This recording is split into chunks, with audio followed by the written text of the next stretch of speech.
Where could they be? This is turning into a major headache. What now, boss? Forget our brothers and sisters over at the lighthouse waiting to get to work. If we don't have enough fuel, it's lights out for the entire camp. Yeah, we gotta think of something, squad leader. Don't worry. Head back to your posts. I'll take care of this.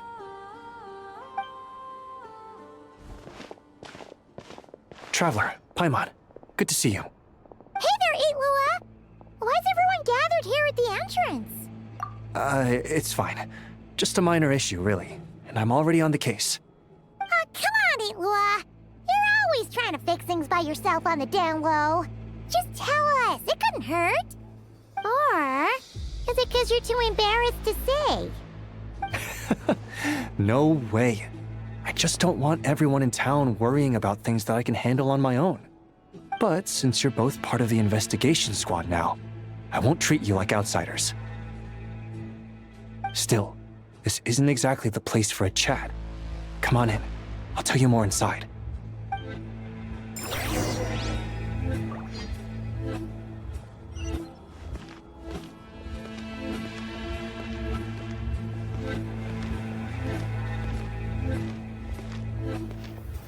Squad leader, I've compiled what data we have on the bases we can still control. My report is over at the command post. Got it. Thanks, Roland.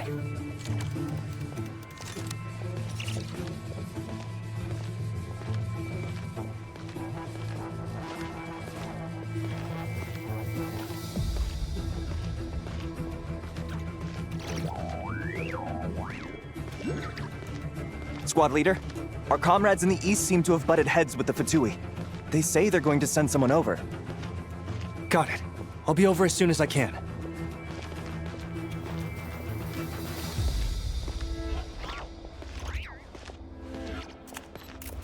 Jeez, Lua! Are you always this busy? Recently, yes. There's just so much work to catch up on.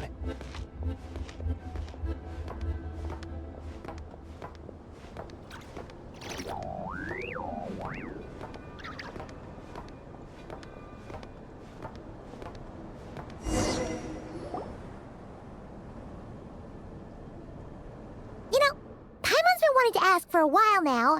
What are these vehicle thingies we keep seeing in the Lightkeepers' camps? They kind of look like food trucks, don't you think? It'll be awesome if you really could cook up there. But Paimon has a feeling there's more to these things than meets the eye. What? Yeah, that wasn't what Paimon was getting at. Oh, these? Officially, they're called moon wagons. They're transportation tools we made by modifying Snezhnayan mechanical vehicles. You can think of them as Kuvaki-powered mobile lighthouses. They're not quick by any means, but they save us a whole lot of trouble and manpower when it comes to transporting supplies. As for cooking functionality, I hadn't actually given that any thought. But you know, if we did install a toaster in there... Oh, no. Filling stomachs is a key part of a Ratnik's duties, too. Thanks for reminding me of that, Paimon. A proper food truck would save us from having to build makeshift stone stoves just to eat a hot meal. Right? And that way, you could even hold your own bonfire parties, too! Except, everyone does seem really busy. Not sure they'd be in the mood for that.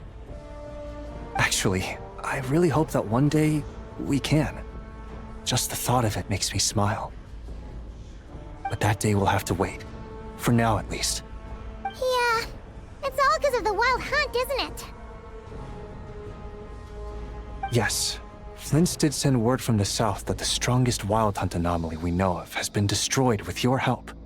But it continues to cause havoc elsewhere, so there's no easing off for us. Not only must we shore up our bases themselves, We also need to ensure that the roads are clear, which entails dispatching Ratniki at regular intervals to patrol vast areas of land. Whew. Just listening to all that is kind of tiring already. You lightkeepers sure have it tough. And that's just the basics. The real danger lies with those wild hunt outbreaks that suddenly just appear out of nowhere. Such tasks are all handled by Gramps, Flynn's, Olav, and those guys. I can't have Gramps fretting over every last thing, so I've taken over handling of the groundwork. Honestly, compared to our shortage of manpower, supply prep is nothing. To continue on the topic of food, even the best cook in the world couldn't do anything without ingredients. Over the years, many of our former bases have fallen into disrepair, making them ill-suited for long-term postings. At the moment, everyone has to shuttle back and forth between our camps and HQ, leading to fewer and fewer people available for combat deployments. Yup, and that's turning this place into a permanent base. And most importantly, what's a Lightkeeper stronghold without a lighthouse? So, you want to build one here? Exactly. We'll need it if we're to stand any chance against the Wild Hunt attacks. Which is easy to say, but in practice, I think you've seen enough to know it's not going too smoothly. Oh, right! Paimon almost forgot that we were here to help.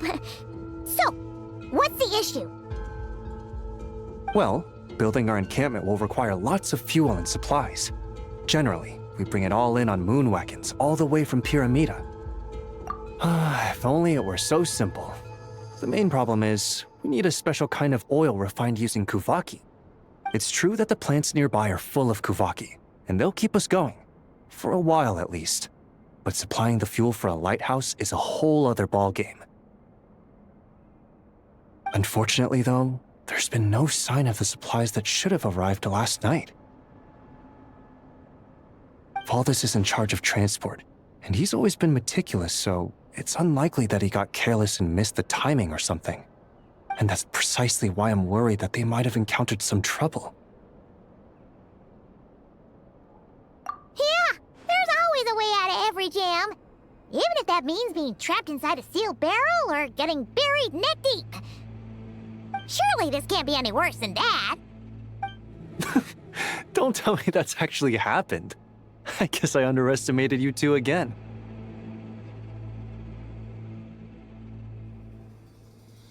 Anyway, we can have a look around. Maybe they've just lost their way. Maybe so. Anyway, there's no time to lose, so follow me. Yep, let's move. Strange. I thought I just heard something. Almost... Well, that's weird. That's the vehicle, all right, but there doesn't seem to be anyone...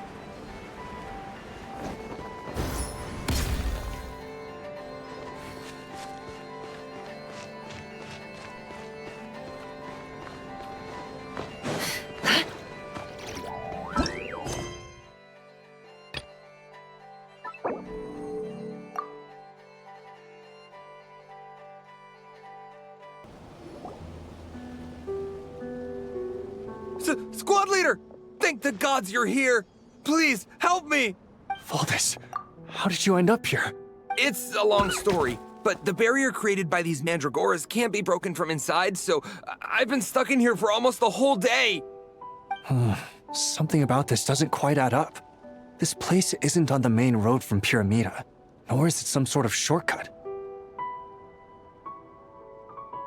And as for the Mandragoras, they wouldn't usually bother passersby unless they were trespassing on their territory. In short, I'd like an explanation as to how you ended up here, and a reasonable one at that, or you might have to stay in there a while longer. Whoa! You don't usually see Itlua getting angry.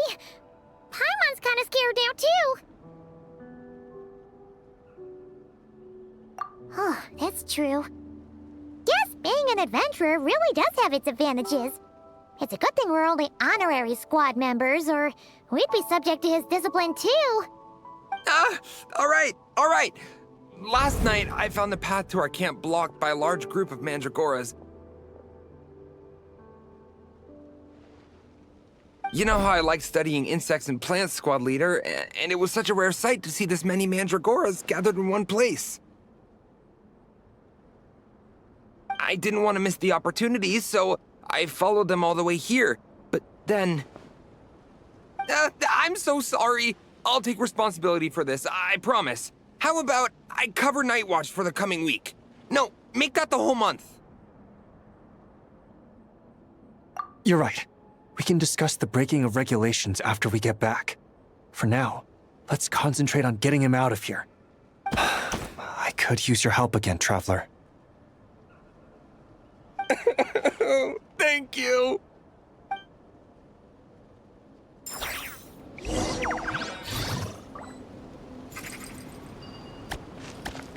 While the light shines bright,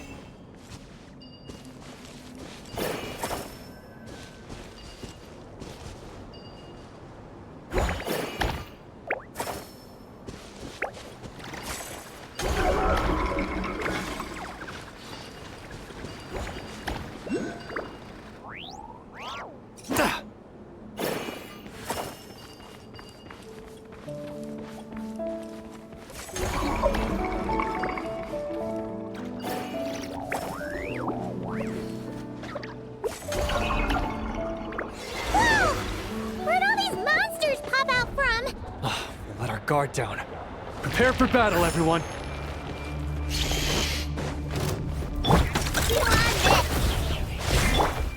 You got this! Look, the rainbow! Mind the side effect. No more lies. It all falls into place. The deception ends here. Can't hide the truth.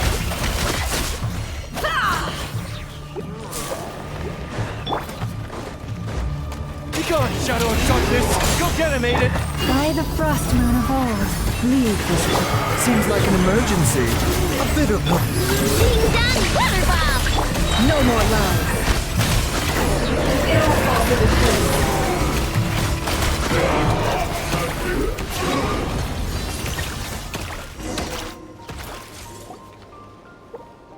Phew! Finally drove out those monsters! What's going on here? Surely they couldn't have been waiting in ambush this whole time. The Wild Hunt. The Mandragoras. Huh. I get it. Huh? Have you figured something out, Iloa? Valdis, I think these Mandragoras trapped you inside the barrier to protect you. They're very sensitive to shifts in their environment. I myself heard some strange murmurs on the way here. Come to think of it, it must have come from the Wild Hunt monsters, who had yet to manifest at that time. These Mandragoras must have detected them very early on, which is why they barred your path and prevented you from continuing onward. Only to have you follow them anyway, leaving them no choice but to trap you here for your protection. I see. So that's what was going on. No wonder they refused to leave the area. They probably only protected you because they detected the scent of grass and flowers on your person. Perhaps because of all the time you spend around them. Either way, thank you both. There doesn't seem to be any further danger.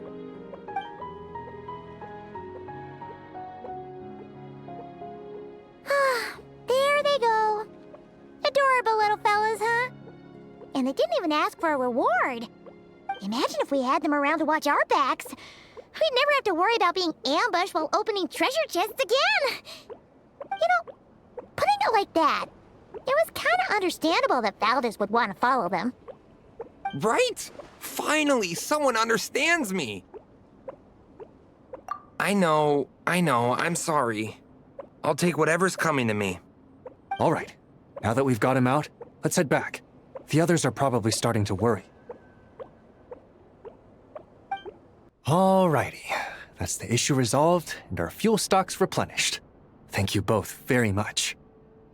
Don't mention it. We're part of the team, right? He neglected his duty while escorting a supply shipment, which is a violation of our regulations. However, he did encounter a pretty dangerous situation related to the Wild Hunt, and we didn't end up suffering any losses. As such, as per his wishes, he'll be responsible for protecting the lighthouse throughout its next month of construction. Hope he doesn't start slacking off again. Now that she's a member of the team, Paimon's gonna start coming down to check up on him. Oh, and to see how the lighthouse is coming along, too. Speaking of which, Paimon wonders what it'll look like once it's all done. It won't be as impressive as the one at Final Night Cemetery, that's for sure. Still, it'll be bright enough to serve as a beacon to guide travelers through the night. So long as we're able to keep people safe, whether from the wild hunt or anything else, our efforts will not have been in vain. Anyway, I should go back to sorting through our archives. All that work isn't gonna do itself. Don't worry, we won't be this busy forever. We should be able to put our feet up a bit once this place is up and running. In that case, we'll help you out. That way, it'll be done in no time. Your help would be most welcome, believe me. But I'm sure you've got a lot on your plate already. And asking you to come all this way just to do our work for us, it wouldn't feel right. How about this then? If you find anything useful during your adventures and you happen to be passing by, feel free to drop it off. Come on, it's no biggie. Like you said, we're squad mates now. Isn't that right, Traveler? In that case, let me say again that it's an honor to have you as my squad mates.